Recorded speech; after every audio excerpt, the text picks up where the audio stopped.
สวัสดีครับพี่น้องมื้อนี้มาส่งสมุนไพรให้พี่น้องชาวอำเภอภูเรือเฮานะครับอยู่ตำบลปราบานะครับบ้านน้ำทบก็เลยผ่านมาเห็นป้ายน้ำตกครับน้ำตกสองคอนนะครับสิพาพี่น้องไปแวะชมเบิงที่เป็นจังใดสิสวยงามบ่เอามาเบิ่งกันครับพุ่นนะครับแพนไปกล้องแพนไปข้างหน้าพุ่น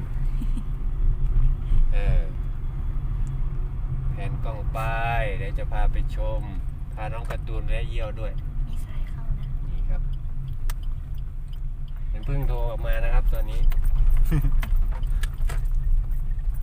ชมน้ำตกแป๊บหนึ่งครับ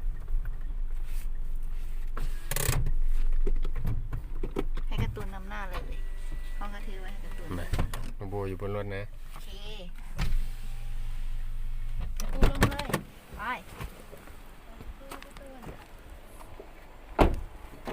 เร็วนี่การ์ตูนลงมาแล้วไป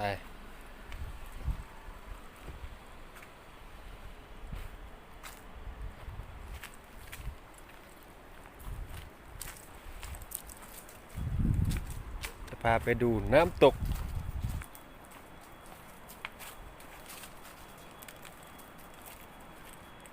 ธรรมชาตินะครับตูนมาเร็ว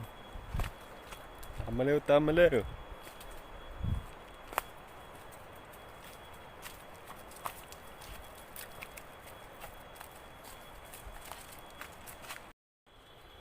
ครับตอนนี้ก็กำลังเดินลงนะครับถ้าเบิ่งน้ำตกครับพี่น้อง จะพาไปดูครับบรรยากาศนี่บรรยากาศด้านล่างไปเลยครับ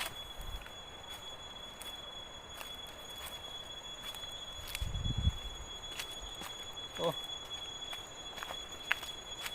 การ์ตูนแล่นนี้เลย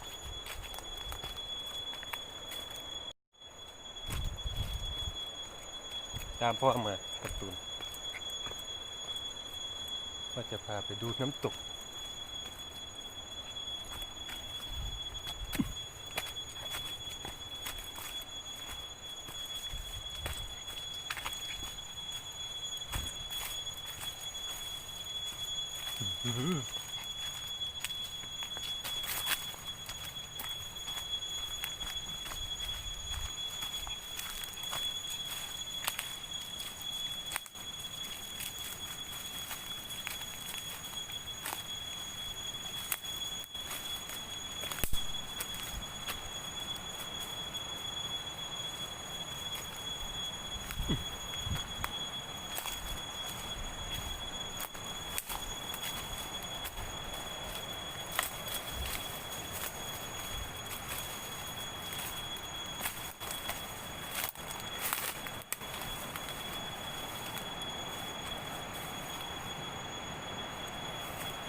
โดนมาลงมา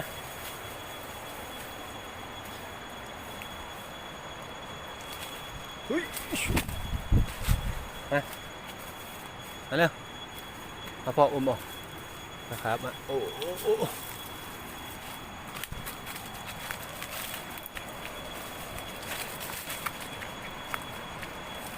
เปียกน้ำเปียกน้ำ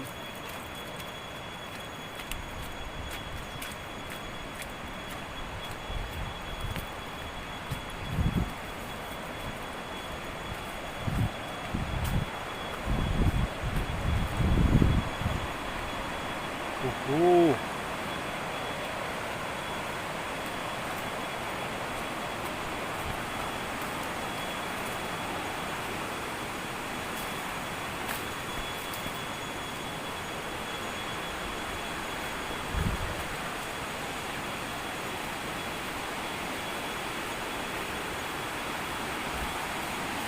โอ้น้ำตก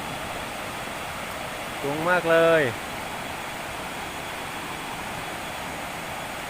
การ์ตูน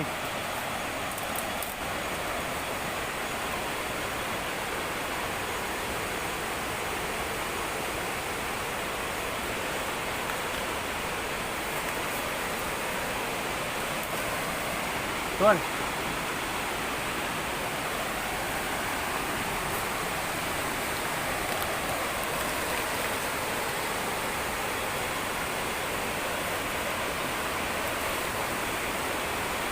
อ้วน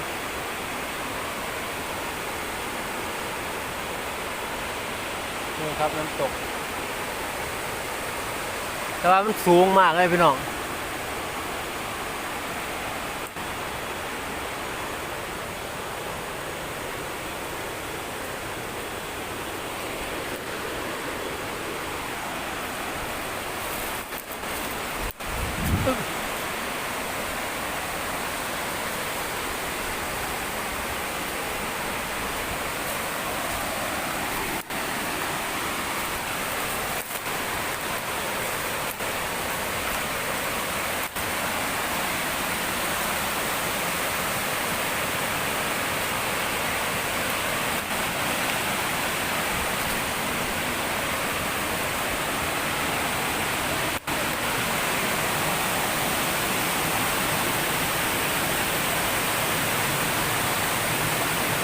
น้ำตกถึงแล้วน้ำตก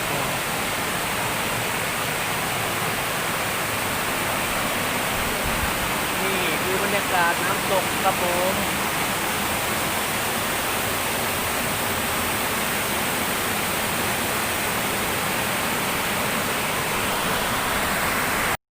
ครับผมก็ลงมาถึงน้ำตกแล้วนะครับ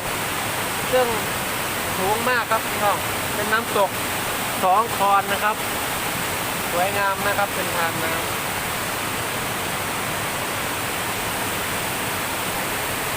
ก็ขอบคุณเพื่อนๆนะครับสำหรับคลิปนี้ก็เอาไว้แค่นี้นะครับอย่าลืมกด Subscribe ให้ผมด้วยนะครับเพื่อเป็นกำลังใจในคลิปต่อๆไปนะครับสวัสดีครับ